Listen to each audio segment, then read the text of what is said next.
नमस्ते किसान भाइयों, मैं आपका दोस्त कमल शर्मा आज फिर एक नई तकनीक जिसे प्लास्टिक मल्चिंग तकनीक कहते हैं उसके साथ आया हूं और सभी किसान भाइयों को एक संपूर्ण जानकारी मैं प्राप्त करवा रहा हूं कि कैसे नई तकनीकों का उपयोग करके किसान भाई अपनी सब्जियों में, फलों में तथा अन्य प्रकार की फसलों में अपना उत्पादन बढ़ा सकते हैं।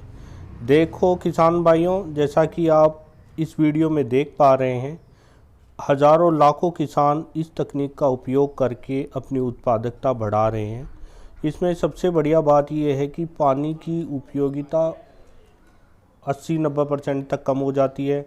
आपको किसी प्रकार के खरपतवार की समस्या का सामना नहीं करना पड़ता और साथ ही किसान भाइयों को कम देखभाल में ही उनको अच्छी उत्पादकता प्राप्त होती है।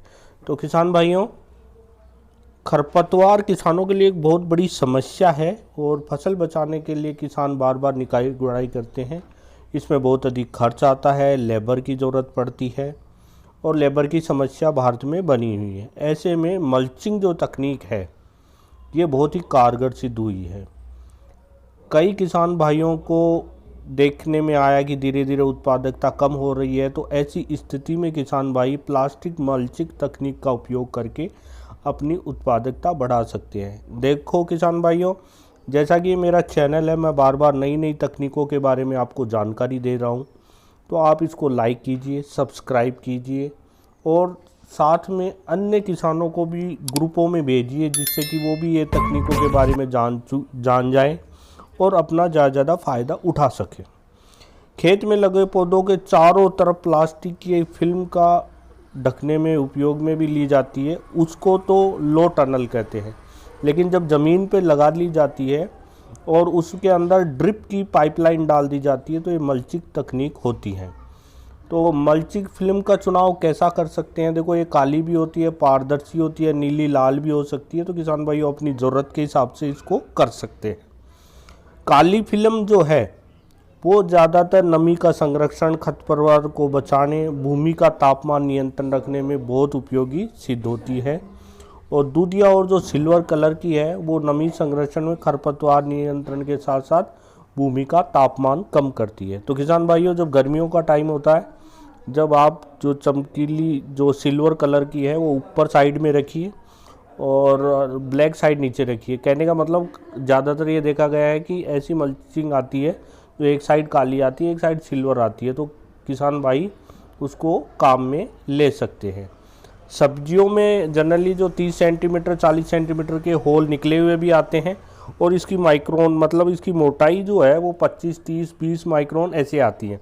तो किसान भाई यदि साल भर या एक क्रॉप के लिए चलाना चाहते हैं तो 20-25 माइक्रोन की ले सकते हैं। और जनरली 2 क्रॉप पे 2 फसलों के लिए या 2 साल के लिए चलाना चाहता है, 4 फसलों के लिए, तो उस कंडीशन में किसान भाई 30 सेंटीमीटर वाली भी काम में ले सकते हैं। ये थोड़ी हो सकता है थोड़ी खर्चीली हो, लेकिन उपयोगी है। इसी प्रकार इनको फलों की फसलों में भी काम में ले सकते हैं, जैसे कि ज़्यादा खरपतवार होते हैं, तो इस तकनीक को आप काम में ले सकते हैं। खेत में प्लास्टिक का उपयोग करने के कुछ सावधानियां भी रखनी पड़ती किसान भाइयों, जैसे कि प्लास्टिक फिल्म हमेशा सुबह और शाम के समय लगानी चाहिए।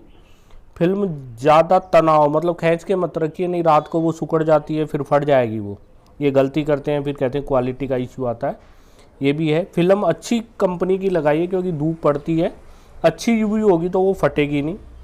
और फिल्म के अंदर मिट्टी चढ़ाने के लिए थोड़ी सल भी डाल देते हैं।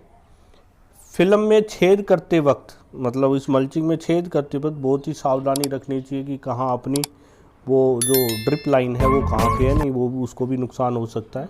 छेद एक जैसे आकार के होने चाहिए और फटे नहीं, इस चीज़ का भी ध्यान रखना चाहिए, जिससे वो सुंदर भी लगे। मिट्टी चढ़ाने के दोनों साइड एक जैसी रखें, मतलब ऐसा नहीं एक साइड ज़्यादा चढ़ा दी, एक साइड कम चढ़ा दी। और किसान भाई जैसे मल्चिंग लगाते हैं तो हमेशा कोशिश कीजिए गोलाई में उसको जब इकट्ठा करें तो गोलाई में करें, जिससे वो फटे नहीं। फिल्म को फटने से बचाने के लिए उपयोग में ध्यान रखें। और इसी प्रकार किसान भाई मेरे चैनल को लाइक कीजिए, सब्सक्राइब कीजिए। धन्यवाद।